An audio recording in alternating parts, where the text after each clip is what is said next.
The night the palace alarm screamed, I was already dying on the marble floor. Blood pooled beneath my ribs, warm and slick, reflecting the gold light of alien chandeliers. Above me, the Queen of Aurelian stood frozen, 6 feet of luminous blue skin, a living crown of crystalline filaments trembling in terror. The assassins were still inside the palace. And I was the only thing between her and extinction. That realization hit me harder than the blade buried in my side. I hadn't come to Aurelian to be a hero. I had come as a translator, a disposable human liaison sent to smile, bow, and explain our fragile species to an empire that measured civilizations like laboratory samples. Yet there I was, lungs burning, vision blurring, holding a pulse rifle I barely knew how to fire. But that was only the beginning. The Palace of Convergence orbited a dying blue star, a cathedral of glass and gravity fields suspended in vacuum. It was supposed to be the safest place in known space. No weapons. No violence. No blood. Especially not human blood. The Queen, Sereth Val, had insisted on hosting the summit personally. She believed peace required presence. Proximity. Vulnerability. It was an alien concept even to her own people. I remembered her words from earlier that night, spoken through the soft hum of the translation node embedded behind my ear. Trust is not proven by survival, she had said, eyes like nebulae studying me. It is proven by risk. I didn't know then how literal that would become.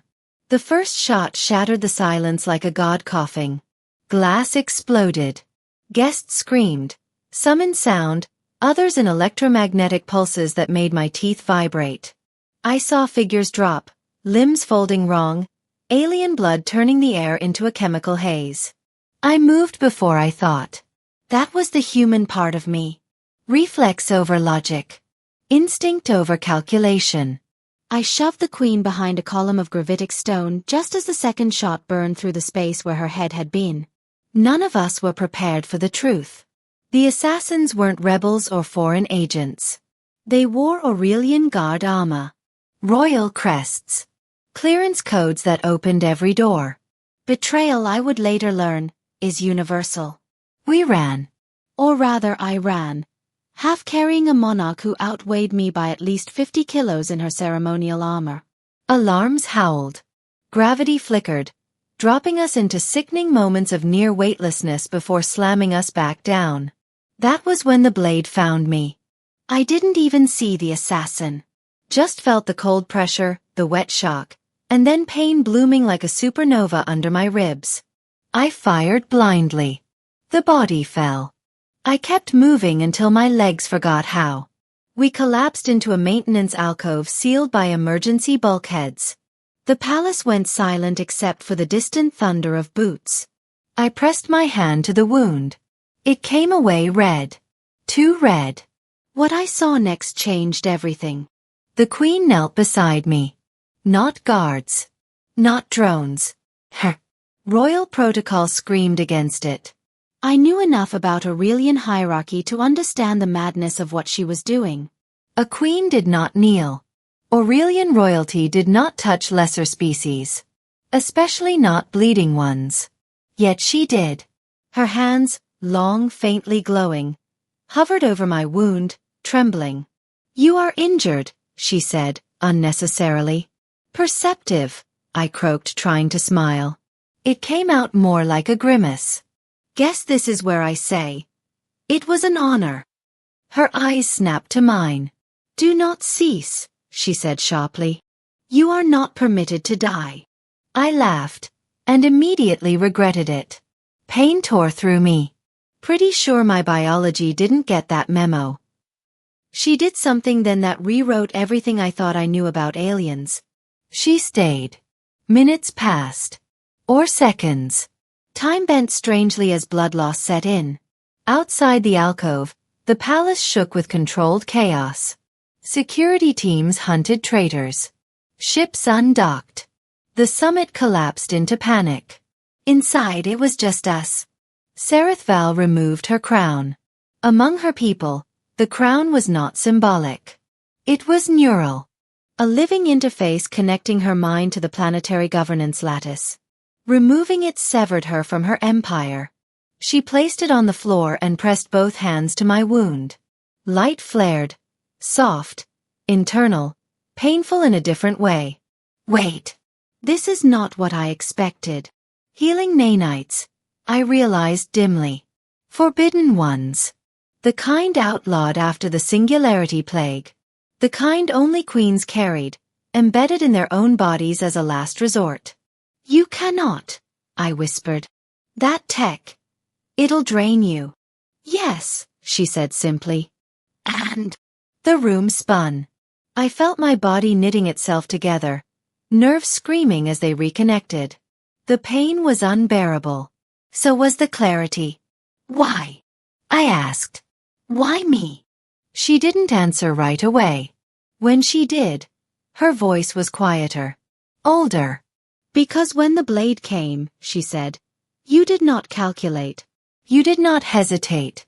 You chose. Another explosion rocked the palace. The bulkhead glowed red-hot. But that was only the beginning. The assassins found us. 3 of them breached the alcove, weapons humming. Elite. Genetically enhanced. Loyal to someone else now. I tried to stand. Failed. The queen rose instead. I had seen Sereth Val in council chambers, radiant and serene. This was different. Her light intensified, shifting toward white-hot. The air bent around her. Stay back, I rasped. She didn't. She stepped between me and the guns. The first shot hit her square in the chest and dispersed like mist. The assassins froze. Aurelian queens were not warriors. They were thinkers. Anchors. Symbols. Seeing one absorb a plasma bolt without flinching broke something fundamental in their understanding of the universe. She raised her hand. Gravity reversed. The assassin slammed into the ceiling, armor crumpling, bones turning to powder. Silence followed, thick and absolute. Sereth Val swayed. I crawled to her, catching her before she fell. Her skin felt colder now. Dimmer. Security finally arrived. Loyal ones this time. They took the bodies. They sealed the palace. They bowed. But she was still in my arms. They tried to kill you, I said stupidly. Your own people. Yes, she replied. And you tried to save me. Your species. That was the midpoint of everything. The moment history bent. Later, they would call it the night of human choice. The investigation uncovered a truth no one wanted. The Aurelian High Council had sanctioned the assassination. The Queen's push for emotional integration with younger species, humans especially, was deemed inefficient. Dangerous. She was an anomaly. So was I. The Council expected her death to be clean. Quick. They did not account for a bleeding human on the floor who refused to let go. When I woke in the medical wing days later, the galaxy was different. The summit was over. The alliance fractured. The Queen was alive, but weakened, her crown permanently damaged. She had lost access to the lattice. She was still queen in title only. They told me I would be sent home. Rewarded. Decorated.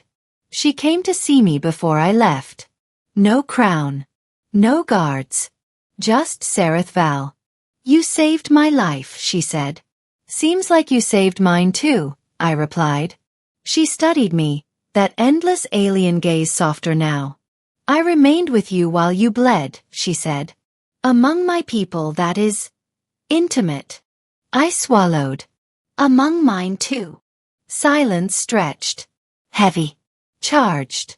What happens now? I asked. She turned toward the viewport, where the dying star burned quietly. Now, she said, my people must decide whether logic without compassion is worth preserving. And us? I asked. She looked back at me. Really looked. Us, she said, have already decided. They exiled her 3 weeks later. A queen without a crown. An empire without certainty. I left Earth not long after. I am no longer a translator. I am something else now. An advisor. A bridge. A reminder written in blood on marble floors. History will say I saved a queen on the night of the assassination. But the truth is simpler and heavier. I bled for her. And when I should have died alone in a palace not built for humans, she stayed by my side.